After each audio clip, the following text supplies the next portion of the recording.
As you're working, you're going to want to be able to protect areas of your mesh so that you can work on other areas without disturbing them. In ZBrush, there's two ways to do this, with selections and with masking.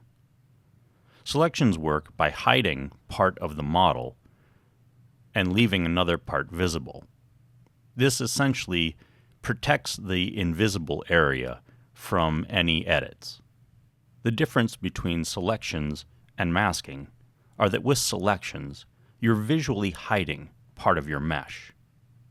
With masking, you're painting out areas of your mesh, but you can still see all of your mesh at once. With masking, you're also able to add levels of opacity to your mask so that you can slightly affect some parts and completely black out others. With selections, it's either all on or all off. There are no transparency amounts for you to work with selections. We've already talked about how we can use masking brushes to either paint on masks or drag out marquees to mask out larger areas. But there are other ways to create masks and ways to edit masks using different palettes in ZBrush. The first palette we're going to look at is located in the Tool menu, and it's this palette here, Masking. From here, we can hide the visibility of our mask. It would still be masked when the visibility is off. You still wouldn't be able to sculpt or paint in areas that are masked. It simply hides the darkened indication of the mask. From here, we can also invert our mask, though it's generally easier to hold down Control and simply tap on the canvas to do this. We can clear our mask from here, but again, it's usually easier to hold Control and click and drag on your canvas to clear your mask. We can mask all. However, normally what you'll do is have no mask on your model and then simply Control-click on the canvas to reverse that to be masking everything on your model. We can also blur our masks here or sharpen them. Normally, you're going to do this on your model by Control and tapping on your mesh to blur it, or Control and Alt and tap on your model to sharpen the mask. The last two buttons here are Grow Mask, which will spread your mask out, applying a little bit of a blur to it, or Shrink Your Mask, which again applies a bit of a blur to it. Let's take a look at this Mask by Feature button. When we click the Mask by Feature button, it's going to mask by one of these three features that are located on the right side of this button. If we turn off Groups and Crease, Mask Border will mask the edge of any open part of our model. So if I come over here and create a selection and hide part of our mesh, we now have an open border located here. If I click on Mask by Feature now, and then increase the visibility so we can see all of our mesh, we see that we have a mask right where that border was. Let's clear that mask and switch from border to groups.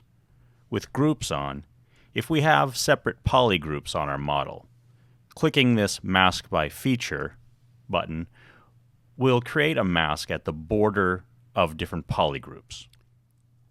Mask by Crease is something we'll cover at a later time when we get into what creases are, and Mask by Draft is something generally used when dealing with 3D printing. Mask Adjust allows us to make further edits to our mask. We can do this by either increasing the blur amount and clicking Apply, or by using this Mask Adjust profile graph underneath. If we click on the profile, you'll see that it opens up the graph, and from here we can add a point by simply clicking on the graph. And in this case, if I bring my point over to the left, I'm increasing the active area, which is going to expand the mask outward a bit. So I'll click Apply here, and you can see now that the mask has expanded outward. I'll undo that and drag this so that the active area of our graph is less. Click Apply, and you'll see that now it has contracted our mask. I can add multiple points if I want to create different effects to the edge of our mask. I can also use this in conjunction with blur to get varying effects. Mask by fibers we'll cover in the chapter on fiber mesh, which is ZBrush's hair system. For mask ambient occlusion, I'm going to change the material here to flat color. This is going to make it easier to see the effect of mask by ambient occlusion. When I click this, ZBrush is going to take a little while to calculate out where the ambient occlusion is for this mesh, and then mask by the areas that would be occluded, as you can see here.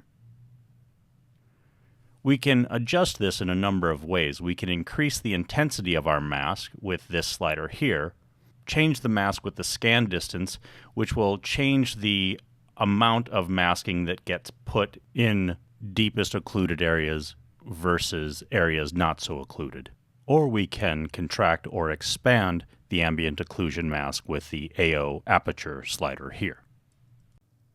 Mask by cavity will look for crevices in your surface versus areas of occlusion. If I click on mask by cavity here and switch to flat color, you can see that this is a very different effect than our mask by ambient occlusion. We can see this effect even more if I switch to a model that has a lot more texture to it. So here I have a model with a lot of granular texture. We have cracks and pore detail. And if I click on this mask by cavity here, you see that ZBrush masks out all of the little cracks and pores, but it doesn't mask out occlusion, such as these deep points inside of these sockets. This is different than mask by smoothness, where ZBrush will attempt to mask out areas of high frequency form change and leave areas that are smoother unmasked. Mask by peaks and valleys is going to mask both the deepest parts of our texture as well as the highest points of it. Mask by color and mask by alpha we'll be covering in different chapters. We'll cover mask by color in the polypaint section, and mask by alpha we'll cover around the time that we do alphas. The last tab down here is Apply, which only is active if your model has UVs